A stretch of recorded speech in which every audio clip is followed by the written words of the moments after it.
تعالی آلہ وصحبہ اجمعین کثیرا. تمام تعریفیں اس خالق کائنات کے لیے جو خالق کائنات بھی ہے اور مالک شجاعت. کروڑ درود و سلام شفیع مولا کل ختم رسول دانۂ گل محمد رسول اللہ صلی اللہ علیہ وسلم پر اور ان کی آل پر، ان کے اصحاب پر اور اولیاء کرام پر. اما بعد، جیسے آپ تمام احباب کو معلوم ہے کہ اسلام ایک مکمل ضابطۂ حیات ہے. Islam is a complete code of life. اسلام ایک مکمل ضابطۂ حیات ہے. اس لیے زندگی کا ہر پہلو، ہر اسپیکٹ آف لائف وہ اسلام نے بیان کیا ہے. زندگی کا کوئی ایسا پہلو نہیں جس میں اسلام روز روشن کی طرح آیا نہ. ایسے ہی ایک موضوع جس پر آج ویسٹرن فلاسفیز اور بہت سارے سبجیکٹ بن رہے ہیں ہوم سائنسز کے حوالے سے کہ گھر کیسے چلایا جائے، گھریلو زندگی کیا ہونی چاہیے، والدین کے آداب کیا ہونے چاہیے، اولاد کی تربیت کیسی ہونی چاہیے. تو اسی حوالے سے جس موضوع پر میں آج لب کشائی کروں گا وہ ہے والدین کا احترام، والدین کا ادب. اسلام کیا کہتا ہے؟ اللہ رب العزت فرماتے ہیں وَقَضَىٰ رَبُّكَ أَلَّا تَعْبُدُوا إِلَّا إِيَّاهُ وَبِالْوَالِدَيْنِ إِحْسَانًا. اللہ فرماتے ہیں سورہ الاسرہ میں آیت نمبر 23، اللہ کہتے ہیں تمہیں حکم دیا گیا ہے کہ اللہ کی عبادت کرو اور اللہ کے ساتھ کسی کو شریک نہ ٹھہراؤ، اور بالوالدین احسانا، اپنے والدین کے ساتھ احسان والا معاملہ کرو، نیک سلوکی کرو، احسان کرو، اس عمل کو حسین کر کے دکھاؤ. اور پھر کیا ہے؟ پھر یہ ہے اما یبلغن عندک الکبار احدہما او کلاہما، اگر ان میں سے یا ان میں سے ایک جب بڑھاپے کی عمر تک پہنچ جائے، مطلب جب بزرگی تک وہ پہنچ جائے تو اف ولا، ان کے سامنے اف بھی نہ کرو. یہ نہیں، بدتمیزی تو بہت دور کی بات ہے کہ نو میں نہیں کرتا، میں نہیں کروں گا، منع کر دینا یہ تو بہت ہی دور کی بات ہے. قرآن کیا کہہ رہا ہے؟ اف ولا تنہر، ان کے سامنے اف تک نہ کرو، اف تک نہ کرو. اور پھر کیا کرو؟ قولا کریما، ان کے سامنے اچھے الفاظ سے. اگر اس میں علماء لکھتے ہیں اگر کوئی ایسی بات ہے، والدین آپ کے سامنے ایسی فرمائش یا ایسی چیز آپ کے سامنے رکھ دیتے ہیں جو دین کے خلاف ہو، تو یہ بھی نہیں کہ ڈائریکٹ ان کے سامنے ان کو منع کر دو، بدتمیزی کر دو. وہ بھی نرمی کے ساتھ اپنے منطق کو استعمال کر کے، عقل کو استعمال کے، حسن سلوکی کے ساتھ اس کام کو کرو. یہ نہیں کہ والدین کے ساتھ بدتمیزی کرو، حتیٰ کہ وہ جو لفظ استعمال کیا ہے نا قرآن نے، اف تک نہ کرو. اف کیا ہوتا ہے؟ اف منع نہیں ہوتا، اف ایک فیلنگ ہے. جیسے آپ کو کوئی برا کہے نا اف، یہ جو آپ کی اندر کی فیلنگ ہے نا، مطلب اندر سے بھی کسی چیز کو برا جاننا ہے. والدین کے احترام میں یہ بھی صحیح نہیں. قرآن نے کس طرح کھول کر بتایا. اور پھر اللہ رب العزت قرآن 4-5 مقامات پر اللہ رب العزت نے جہاں اپنے حق کی بات کی ہے اس کے بعد ڈائریکٹ والدین کے حقوق بیان کیے ہیں. جس طرح سورہ بقرہ میں وَإِذْ أَخَذْنَا مِيثَاقَ بَنِي إِسْرَائِيلَ لَا تَعْبُدُونَ إِلَّا اللَّهَ وَبِالْوَالِدَيْنِ إِحْسَانًا. پہلی جگہ کیا فرمایا کہ میثاق مدینہ، میثاق ہوا میثاق بنی اسرائیل کے ساتھ کہ نہیں کرو اللہ کے ساتھ کسی کو شریک، اور والدین کے ساتھ احسان والا معاملہ کرو. پھر صورت نساء میں ہے وَاعْبُدُوا اللَّهَ وَلَا تُشْرِكُوا بِهِ شَيْئًا وَبِالْوَالِدَيْنِ إِحْسَانًا، کہ اللہ کی عبادت کرو، شرک نہ کرو اور والدین کے ساتھ احسان کرو. پھر ربکم علیکم الا تشرکوا بہ شیئا وبالوالدین احسانا، سورہ الانعام، کہ اللہ کے ساتھ کسی کو شریک نہ ٹھہراؤ اور والدین کے ساتھ احسان والا معاملہ کرو. تو حضرات گرامی، آپ نے دیکھا اللہ نے بارہا مرتبہ آیات میں پہلے یہ اپنے حقوق بیان کیے، اس کے بعد والدین کے حقوق بیان کیے. یہاں بتانے کا مقصد کیا ہے؟ بتانے کا مقصد یہ ہے ہمارا خالق کون ہے؟ وہ اللہ ہے. ہمارا خالق اللہ ہے. اور پھر دوسرے دنیاوی حیثیت میں ہمیں جنہوں نے پیدا کیا ہے وہ ہمارے والدین ہیں. اللہ خود رحیم ہے اور یہی محبت رحم کی صفت ہمارے والدین کے اندر بھی ڈالی ہے. اللہ جب محبت کی مثال دیتا ہے، اپنی الفت کی مثال دیتا ہے، جب بتاتا ہے میں تم سے کتنی محبت کرتا ہوں، تو اس بات کو جتلاتا ہے کہ میں 70 گنا ماؤں سے زیادہ محبت کرتا ہوں. مطلب اللہ محبت کا اظہار کرنے کے لیے بھی والدہ کے سہارے کا استعمال کرتا ہے، اور پھر جہاں اپنی بات کرتا ہے اس کے بعد والدین کے احسان کی بات کرتا ہے۔ اور حضرات گرامی ایک اور نقطہ، یہ نہیں کہا کہ والدین کے ساتھ نیکی کرو، بلکہ احسان والا معاملہ کرو۔ احسان کیا ہے؟ احسان کا مطلب کسی چیز کو حسین کر کے کرنا، at the stage of its peak, بالکل اس کے حد پہ جا کر اس کو مزین کر کے، حسین کر کے۔ ایک اور، اگر نیکی ہوتی نا تو نیکی کا بدلہ نیکی سے چکایا جا سکتا ہے۔ آپ نے نیکی کی، اس کے بدل میں نے نیکی کی، کلوز۔ لیکن احسان وہ چیز ہے جس کا کبھی بدلہ ہی نہ چکایا جا سکتا ہو۔ اس شخص کا میرے اوپر احسان ہے جس کا بدلہ انسان چکا ہی نہیں سکتا، جو پوری زندگی کرنا ہے۔ تو اللہ رب العزت نے بتایا وَبِالْوَالِدَيْنِ إِحْسَانًا، تمہارا معاملہ تمہارے والدین کا احسان والا ہے۔ تم اپنے عمل کو حسین کر کے کرو، انہوں نے تمہارے اوپر احسان کیا ہے۔ اور پھر جس طرح میں نے آپ کے سامنے آیت پڑھی کہ جب آپ کے والدین میں سے دونوں میں سے یا ایک ایج آف، جب وہ ایک بڑھاپے کے ایج پر پہنچ جائیں تو پھر ان کے ساتھ حسن سلوکی کرو۔ جس طرح ہم کہتے ہیں نا، جیسے انسان ایک ایج سے جاتا ہے، جو بڑھاپے کے ایج میں آتا ہے تو وہ واپس وہ بچہ ہونے لگتا ہے، اس کے سینسٹیو ہو جاتا ہے بہت۔ تو ان کے ساتھ ایسے ہی خیال رکھنا ہے جیسے بچپن میں وہ آپ کا رکھتے تھے۔ ایک مثال ہے نا، ایک ماں بچے سے پوچھتی ہے کہ بیٹا وہ کیا ہے؟ بیٹا کہتا ہے وہ پرندہ ہے۔ 12 مرتبہ 2 بار پوچھا بیٹا کیا ہے؟ کہا پرندہ ہے۔ 3 بار پوچھا بیٹا کیا ہے؟ کہا پرندہ ہے۔ جب 4تھی بار کہا نا بیٹا کیا ہے؟ اماں بتایا تو ہے کہ پرندہ ہے، آپ کو دکھ نہیں رہا؟ تو کہا بیٹا جب تو بچہ تھا تو بار بار پوچھتا تھا اماں یہ کیا ہے، میں کہتی میرے لال یہ پرندہ ہے، اماں یہ کیا ہے، میرے لال یہ پرندہ ہے۔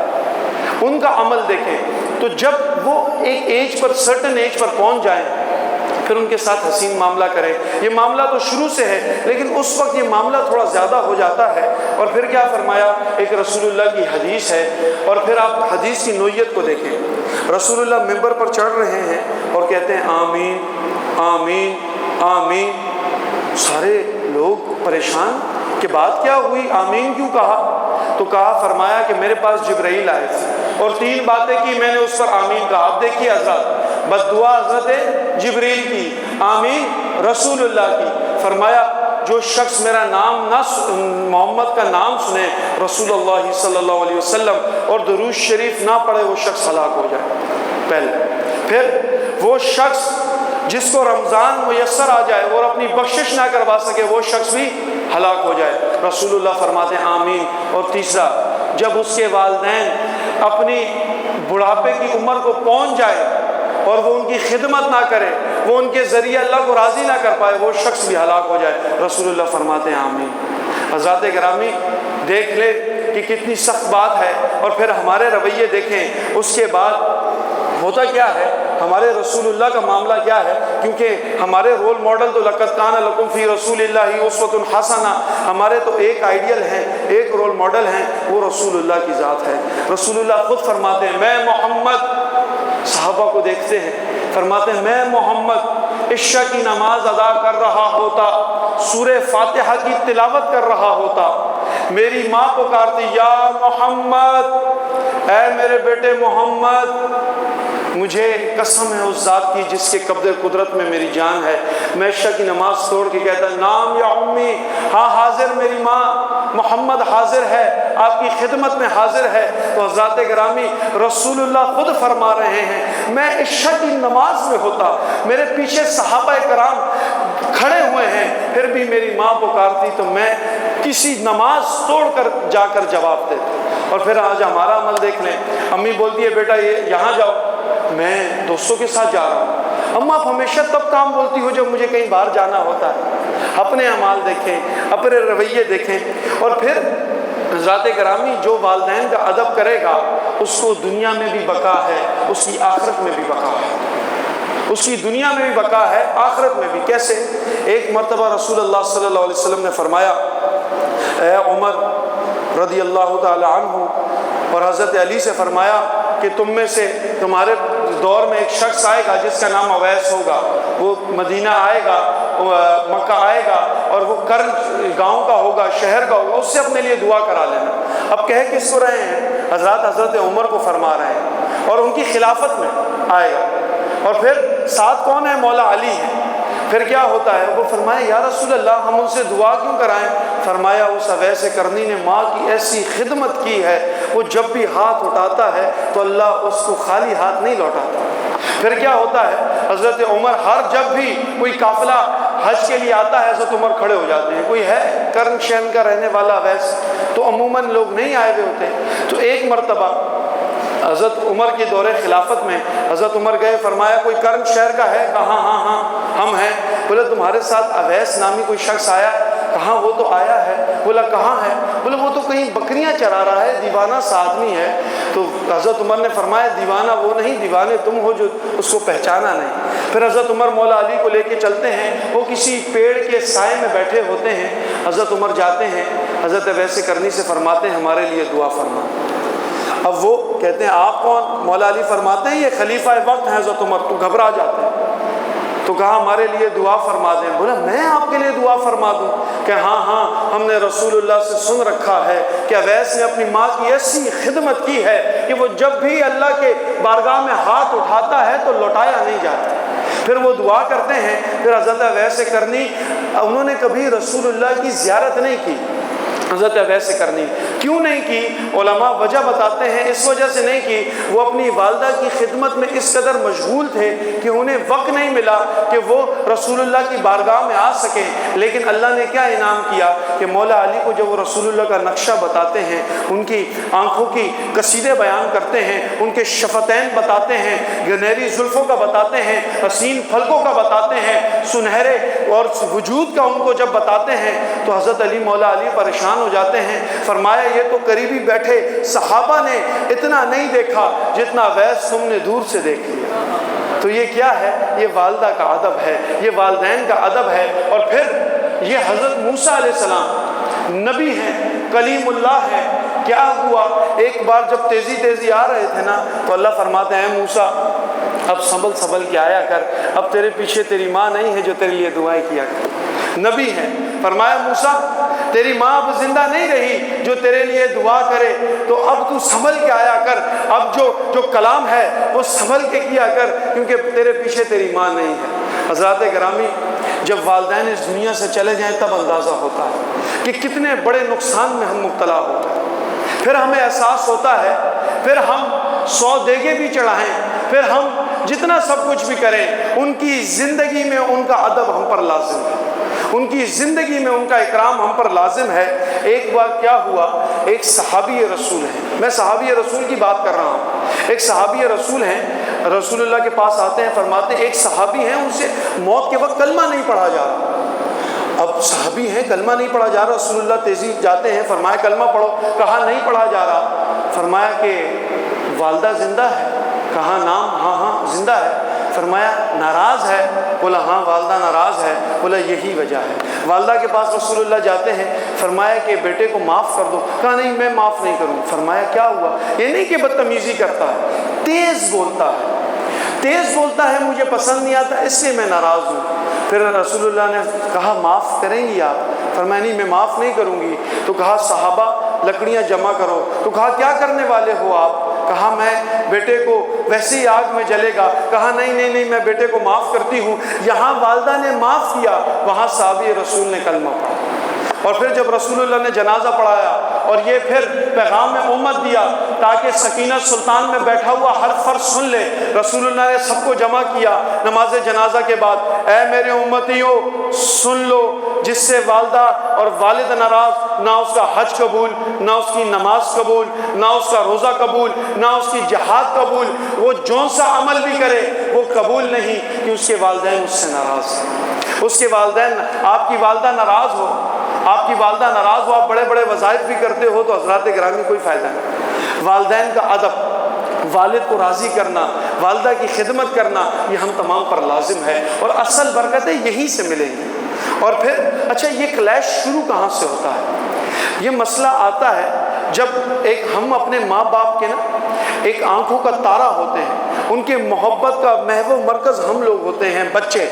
جب ہم بڑے ہوتے ہیں، شادی ہوتی ہے تو ہمارے محبتیں تو ڈائیورٹ ہو جاتی ہیں، بیوی بھی آ گئی، بچے بھی آ گئے، لیکن ابھی تک والدین کا جو مرکز ہے وہ ہم لوگ ہوتے ہیں۔ تو یہاں ایک کلیش آتا ہے، اور پھر کیا ہوتا ہے پھر جو بیٹا ہے وہ ایک سم چلا جاتا ہے اور والدین کے آداب کو بھول جاتا ہے۔ یہ حضرات گرامی کبھی بھی نہ ہو۔ ہاں کبھی کبھی کچھ سختی والدین کی طرف سے بھی ہوتی ہے، کیونکہ وہ سینسیٹیو اتنے ہیں، محبت میں اتنا آپ سے آگے بڑھتے ہیں، تو وہ محبت میں کسی اور کو دینا وہ ان کو پسند نہیں آتا، لیکن وہ ان کی محبت ہے، وہ ان کا آپ سے تعلق ہے، ایسی الفت ہے جس کی وجہ سے یہ عمل ہو رہا ہے، تو اس محبت کی قدر کیا کریں، اس محبت کو احسان کے ذریعے چکایا کریں۔ اگر والد کی کوئی بات سخت بھی گزر جائے تو اس پر صبر کریں، اللہ آپ کو اس کا اجر دے۔ اور حضرات گرامی یہ یاد رکھیے، یہ مفاقات عمل ہے۔ آپ جس طرح آج اپنے والدین کے ساتھ رویہ رکھیں گے، اسی طرح آپ کے بچے آپ کے ساتھ رویہ رکھیں گے۔ وہ ایک مشہور کہانی ہے، وہ ایک بچہ اپنے باپ کو لے کر جا رہا ہوتا ہے، باپ نابینا ہوتا ہے، تو جب لے کر جا رہا ہوتا ہے باپ کہتا ہے بیٹا تم مجھے پہاڑی پر لائے ہو؟ کہا ہاں۔ کہتا یہ فلاں پہاڑی ہے؟ بولا ہاں۔ بولا آپ کو کیسے پتا، آپ تو نابینا ہیں؟ کہتا ہاں مجھے معلوم ہے، تم مجھے یہاں سے گرانے والے ہو۔ بچہ پریشان ہو جاتا ہے، یہ کیسا معاملہ ہے؟ کہا میں نے بھی اپنے باپ کو یہیں سے گرایا تھا، اور مجھے معلوم تھا کہ جب میں ایسا کروں گا تو میری اولاد بھی میرے ساتھ ایسا ہی کرے۔ حضرات یہ مفاقات عمل ہے۔ آج ہم دیکھتے ہیں اولڈ ایج ہوم بھرے پڑے ہیں، اولڈ ایج ہوم ہے، اور وہاں بوڑھے ماں باپ اپنے بچوں کی زیارت کرنے کے لیے ترس رہے ہیں۔ اور زیارت سے مجھے یاد آیا ایک ایسا عمل کیا ہے کہ فرماتے ہیں کہ بندہ کوئی عبادت نہ کرے، نہ خانہ کعبہ کا جا کر نماز پڑھ رہا ہو، صرف خانہ کعبہ کی دور سے زیارت کرتا رہے، دیدار کرتا رہے، تو اس کو ثواب ملتا رہتا ہے، مقبول حج عمرے کا۔ اور اسی طرح جو شخص اپنے والدین کی زیارت کرتا رہے اس کو بھی مقبول حج عمرے کا ثواب ملتا ہے۔ کتنی بڑی بات ہے حضرات گرامی۔ اور کچھ احادیث مبارکہ آپ کے سامنے رکھ کر، وقت کی تنگی کو ملحوظ خاطر رکھ کر، ایک دفعہ حضرت عمر رسول اللہ کے ساتھ سفر فرما رہے ہیں، اور سفر کرتے کرتے ایک پہاڑی پر جاتے ہیں، وہاں ایک وادی پر، تو دیکھتے ہیں ایک نوجوان شخص، حضرت عمر دیکھتے ہیں اس کی نوجوانی کو، کہا کیسا نوجوان ہے، کیسا شباب ہے، کیا یہ حسین نوجوان ہے، کاش یہ اللہ کے راستے میں ہوتا، کاش یہ اللہ کے راستے، فَعَلَّهُ فِي سَبِيلِ اللَّهِ وَأَنْتَ لَا تَشْعُرُ، کاش یہ اللہ کے راستے میں ہوتا، کیا اس کی جوانی ہے، یہ اللہ کے راستے میں ہوتا۔ تو رسول اللہ فرماتے ہیں اے عمر، اب فی سبیل اللہ، ہمارے یہاں ہم نے اللہ کا راستہ بھی تو تھوڑا سا تنگ کر دیا ہے، ہم سمجھتے ہیں کہ جو اللہ کے دین حاصل کرنے نکلا وہ اللہ کے راستے میں، یا ہم کوئی جہاد پر نکلا تو وہ اللہ کے راستے میں، یا ادھر نکلا تو وہ اللہ کے راستے میں۔ رسول اللہ کا کیا فرماتے ہیں، عمر تمہیں کیا معلوم کہ شاید وہ اللہ کے راستے میں ہو؟ کہا یا رسول اللہ یہ اللہ کے راستے میں ہو۔ رسول اللہ بلاتے ہیں، فرماتے ہیں بیٹا تمہاری والدہ حیات ہے؟ بولا ہاں۔ بولے تم کیا کرتے ہو؟ فرمایا میں ان کی خدمت کرتا ہوں اور کچھ بھی نہیں کرتا۔ تو کہا وَهُوَ فِي سَبِيلِ اللَّهِ، عمر میں نے نہیں کہا تھا یہ اللہ کے راستے میں ہے، اور یہ کتنا حسین راستہ ہے، کتنا خوبصورت راستہ ہے۔ تو حضرت عمر نے فرمایا ہاں ہاں رسول اللہ صلی اللہ علیہ وسلم یہ سب سے اچھا راستہ ہے۔ اور پھر ایک مرتبہ کیا ہوا، رسول اللہ صلی اللہ علیہ وسلم فرماتے ہیں جو شخص زارا قبر امہ، جو شخص اپنی والدہ کی قبر پر زیارت کرتا ہے۔ اچھا بہت سارے حضرات اس طرح مجھے ملتے ہیں، وہ کہتے ہیں ہم نے تو اپنی والدہ سے کبھی ملے ہی نہیں، ہمارے پیدائش سے پہلے والدہ کا انتقال ہو گیا، یا جب ہم نے دین کو سمجھا فہم ہوا تو ہماری والدہ اس دنیا میں حیات نہیں تھی۔ تو ان کے لیے کیا ہے، ان کے لیے یہ ہے کہ فرماتے ہیں من زار قبر امہ، اپنی والدہ کی قبر پر جا کر بار بار زیارت کرنا، ان کے لیے دعا کرنا۔ اچھا اس سے کیا ہوگا، اس سے یہ ہوگا، آپ کے ساتھ کیا معاملہ ہوگا؟ رسول اللہ فرماتے ہیں جو اپنی والدہ کی قبر پر، والد کے قبر پر جاتا ہے، زیارت کرتا ہے، ان کے لیے دعا کرتا ہے، بخشش کی دعا کرتا ہے، پھر کیا ہوتا ہے، اور پھر جب وہ مرتا ہے یموت زارت الملائکہ قبرہ، جب وہ مرتا ہے تو اس کی قبر پر ملائکہ زیارت کرنے آتے ہیں۔ اس کا نعم البدل کیا ہے کہ اس کی قبر پر ملائکہ اللہ کے فرشتے آتے ہیں اور زیارت کرتے ہیں۔ پھر جب وہ حمد و ثنا کرتے ہوں گے، پھر وہ فاتحہ پڑھتے ہوں گے، تو پھر کیا بات ہے۔ تو والدہ اور والدین کی قبروں پر جائے کریں، ان کے لیے دعا کیا کریں۔ اور پھر آخری حدیث جو آپ کے سامنے، جس پر میں اپنی گفتگو کا اختتام بھی کروں گا، وہ یہ ہے کہ ایک شخص جب قیامت کے دن حاضر ہوگا، رسول اللہ اس کے درجات کو بلند فرمائے گا۔ آپ نے علماء سے سنا ہوگا یا اللہ ہمارے درجات کو بلند فرما، یا اللہ اس کے درجات کیا ہوتے ہیں، سٹیجز ہیں۔ علماء لکھتے ہیں ایک تیز رفتار گھوڑا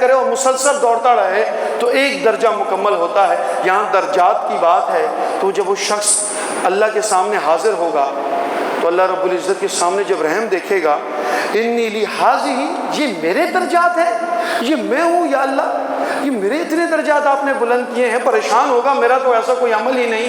فرمایا جائے گا ہاں ہاں یہ تیرے ہی درجات ہیں۔ یہ کس کے سبب ہے؟ باستغفار والدک، یہ تیرے بچے ہیں نا جو استغفار کرتے ہیں، دعا کرتے ہیں، یہ ان کی بدولت ہے جو ان کی تو خوبصورت تربیت کر کے آیا ہے، جن کو تو نے ان کے دین کے اوپر محنت کی ہے۔ وہ جب بیٹھ کر وہاں استغفار کرتے ہیں، اللہ کے نیک اعمال کرتے ہیں، دعا کرتے ہیں، تو ان کا ثواب تمہیں بھی ملتا ہے۔ تو ذات گرامی یہاں بتانے کا اختتام اس بات کے نقطے پر ہے کہ وہ یہ ہے کہ ہم تو اپنے بچوں کی اسٹڈیز پر بہت محنت کرتے ہیں۔ ہم نے اے لیولز کراتے ہیں، او لیولز کراتے ہیں، ہم کہتے ہیں ہی شوڈ گو ابراڈ جا کر پوسٹ ڈاک کرے، پی ایچ ڈی کرے، اور وہ دنیاوی معاملات میں بہت اچھا ہو جائے اور سو کالڈ انٹلیکچوئل ہو جائے اور وہ عقل کی ایک اعلیٰ منزل تک بھی پہنچ جائے، لیکن ہمارا دھیان ان کی نیکی پر نہیں ہوتا کہ میرا بچہ نیک ہو جائے۔ پھر آ کر کہتے ہیں میرے بچہ تو میرا ادب نہیں کرتا۔ حضرات گرامی، جہاں ادب سکھایا جاتا تھا آپ نے تو وہ چیز سکھائی نہیں، اب شکوہ کس چیز سے ہے؟ آپ دین سکھاتے تو اپنے بچوں کو دین بھی سکھائیں، اپنے بچوں کو دین سکھائیں، ان کو اپنے آداب بتائیں۔ اور ہمارے یہاں ہمیشہ رائٹس پر بات ہوتی ہے، ہمارے حقوق ادا کیے جائیں۔ یہ ایک جمعے کا موضوع نہیں ہے، یہ ایک طویل گفتگو ہے، انشاءاللہ پھر کبھی اس پر بات ہوگی۔ جس طرح والدین کے حقوق ہیں اسی طرح اولاد کے بھی حقوق ہیں۔ جب حضرت فاطمہ رضی اللہ تعالی عنہا داخل ہوتی تھی تو رسول اللہ اپنی مسند چھوڑ کر اٹھ جایا کرتے تھے اکرام۔